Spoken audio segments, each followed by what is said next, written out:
Assalamualaikum warahmatullahi wabarakatuh. Perkenalkan, nama saya Habiana dengan NIM 2122-21061.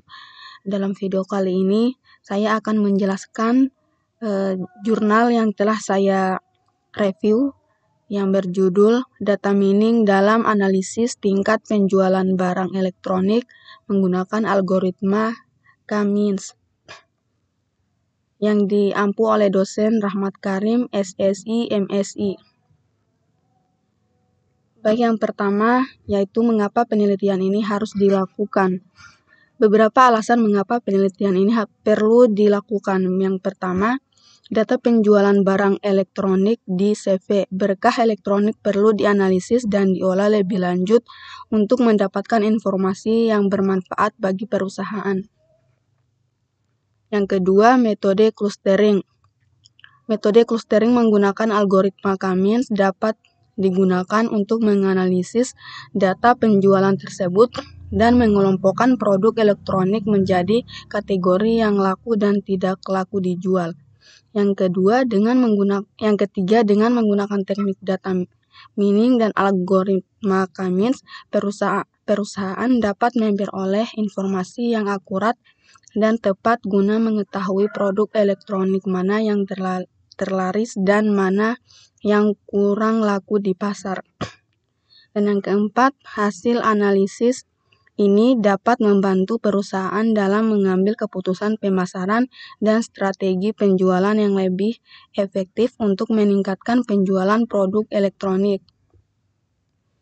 Yang selanjutnya, metode yang dilakukan. Beberapa metode yang dilakukan, yang pertama yaitu 1. Metode pengumpulan dan pengolahan data. Pada penelitian ini dilakukan pengumpulan dan pengolahan data penjualan barang elektronik dari CV berkah elektronik. Yang kedua, metode clustering. Dalam penelitian ini digunakan metode clustering dengan menggunakan perangkat lunak Tanagra 1448.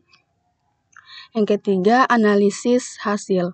Dari hasil pengujian dan pengujian manual menggunakan aplikasi Tanagra, dihasilkan 2 kluster yang sama. Yang pertama, kluster K-means 1 untuk produk yang tidak laku, kluster K-means 2 untuk produk yang tidak laku. Selanjutnya, kekuatan penelitian. Kekuatan penelitian yaitu terbagi menjadi 3. Yang pertama, penggunaan algoritma K-means clustering untuk menganalisis tingkat penjualan barang elektronik.